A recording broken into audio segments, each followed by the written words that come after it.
आंगनबाड़ी मामला को लेकर के हमने पहले ही आप लोगों को कहा था और बताया भी था कि सरकार किसी न किसी दाव पेच लगा करके और आंगनबाड़ी धरना प्रदर्शन को कमजोर करने की कोशिश करेगा।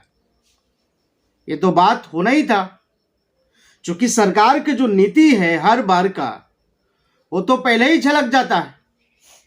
लेकिन हमने पहले भी कहा था कि आंगनबाड़ी जो सेविका है उनका जो धरना प्रदर्शन है वो कमजोर होगा।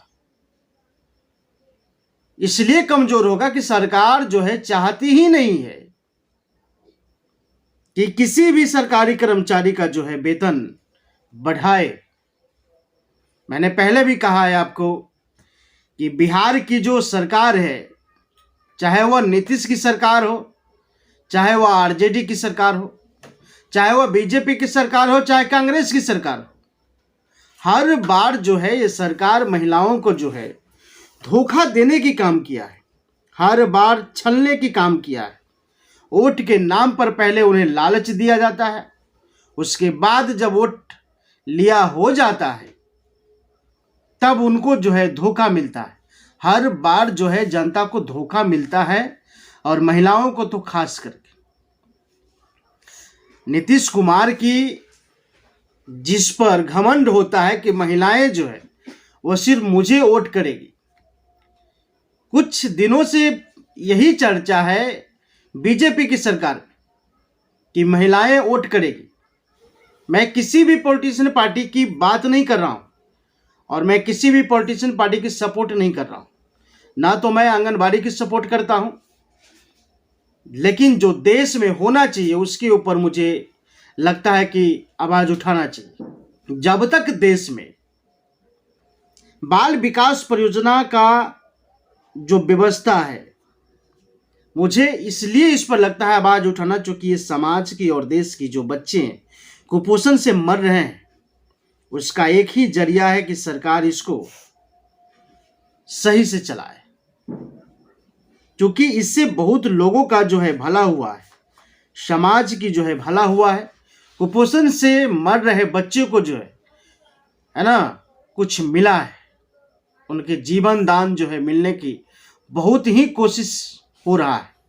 इसीलिए मुझे लगता है कि हर समय इस विभाग के ऊपर आवाज उठाना चाहिए। इस विभाग के ऊपर जितनी सारी कमजोरी है वो सरकार के सामने रखे, सरकार को बताए कि इस प्रकार की जो कमी है उसको दूर किया जाए। आप सब लोग जिस प्रकार से धरना प्रदर्शन किया है, ये मुझे पहले अनुभव था कि शायद धरना प्रदर्शन को इसी प्रकार से जो है तोड़ा जाएगा। अब ये बताइए कि हर जिला में जो सेविका और सहायिका मिलकर के जो धरना प्रदर्शन कर रही हैं, उस धरना प्रदर्शन को कमजोर करने के लिए सरकार ने हर जिला में जो है नोटिस जारी कर दिया है। हर जिला में जो है ये निर्देश दे दिया गया है कि जो धरना प्रदर्शन करता है उसको चैन मुक्त किया जाए। अब समझिए चैन मुक्त के डर से क्या होगा। चैन मुक्त के डर से अब जितनी सारे सेविकाएं और सहायिका है वो तो सब के सब अपने काम पर लौटेंगे, और लौटा भी है। मैंने पिछले एपिसोड में भी आपको बताया है कि 40,600 सेविका और सहायिका लौट करके अपने सेंटर को जो है चालू किया है। लेकिन बेहतर उपाय हम आप लोगों को बताए थे और आज फिर बता रहा हूं कि आप लोग सोशल मीडिया की सहारा लीजिए। आपके पास वो हथियार है, एक मोबाइल ऐसी हथियार है, उसमें फेसबुक है, इंस्टाग्राम है, ट्विटर है, यूट्यूब है, व्हाट्सएप है। इन सब के जरिए आप जो है अपनी आवाज को बुलंद कर सकते हैं। आप जो है घर बैठे बैठे, ज्यादा नहीं 5 मिनट की मैं बात कर रहा हूं, शाम की समय हो या चाहे सुबह की समय हो, दिन के किसी भी समय हो, 5 मिनट आप लाइव आकर के फेसबुक पेज पर लाइव आकर के और बताइए सरकार को, आप जितनी सारे वो है सेविका है, ये सारे के सारे अगर इस प्रकार से अगर आवाज उठाना शुरू कर दे तो बहुत सिस्टम बदल सकती है।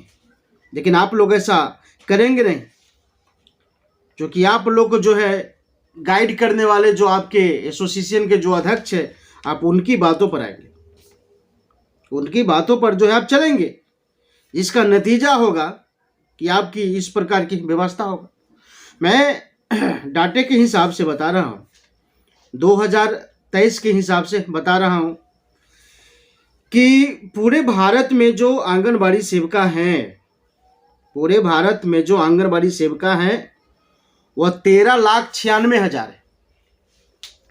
13,96,000 आंगनबाड़ी सेंटर चल रहा है और 13 लाख सेविका और सहायिका, 13,96,000 सेविका और सहायिका जिस दिन ये सिस्टम को अपनाने लग गया, फेसबुक लाइव आकर के ये आवाज उठाने लग गया, तो आपकी आवाज भारत में ही नहीं बल्कि भारत के बाहर भी जो है आवाज गूंजने लगेगा।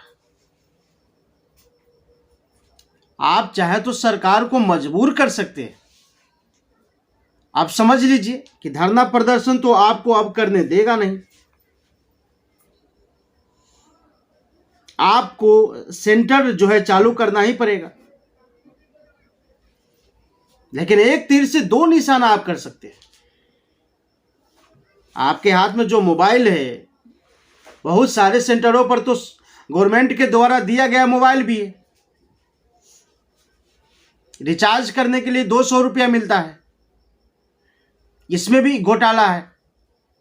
250-300 रुपये की जो है कम से कम रिचार्ज आती है, 300 रुपये की रिचार्ज आती है, लेकिन आपको मिलता है 200 रुपये, इसमें भी घोटाला है। इस पर भी जो है हमने पिछले एपिसोड बनाया हुआ है, आप चाहे तो हमारे चैनलों पर जाकर के देख सकते हैं। तो बेहतर उपाय आपका है कि एक तीर से दो निशाना कीजिए। आप सेंटर को भी चालू रखिए, उसके बाद जो है आप फेसबुक लाइव आकर के यूट्यूब पर, व्हाट्सएप पर, इंस्टाग्राम पर, ट्विटर पर अपनी आवाज को बुलंद कीजिए। अब सरकार को यह लगेगा और आप भी जो है एक इतिहास खड़ा कर देंगे। सरकार को लगने लग जाएगा कि भाई सेंटर चलाते हुए और ये आंगनबाड़ी सेविका और सहायिका आंदोलन कर रही है, मोबाइल के जरिए आंदोलन कर रही है। इतिहास के किसी भी पन्ने पर ऐसा दर्ज नहीं है कि मोबाइल से आंदोलन हुआ। आप चाहे तो मोबाइल से आंदोलन कर सकते हैं। एक बहुत बड़ी हथियार है, इस हथियार को आप उपयोग कीजिए। समझ में आ जाएगी सरकार को, बिहार सरकार हो चाहे केंद्र सरकार हो चाहे किसी भी पॉलिटिशियन पार्टी की सरकार हो, सबके सब हिल जाएंगे। मैंने पहले भी कहा आपको और आज भी कह रहा हूं, आप चाहे तो कुछ भी कर सकते हैं। इस चीज को आप अपनाइए। अगर आप जाकर के धरना प्रदर्शन अगर कीजिएगा, किसी पॉलिटिशियन पार्टी के, ये विपक्षी पार्टी की जाल में फंस करके आप कीजिएगा, तो समझ लीजिए कि आपकी जो है मांगे पूरी नहीं होने वाली है। मांग पूरी होगी कैसे, आप बताइए क्या हुआ। विपक्षी पार्टी, आपके जो एसोसिएशन के जो अध्यक्ष है, सचिव है, वो तो आप लोगों को ले गया, लेकिन फिर ऐसी मजबूरी हुआ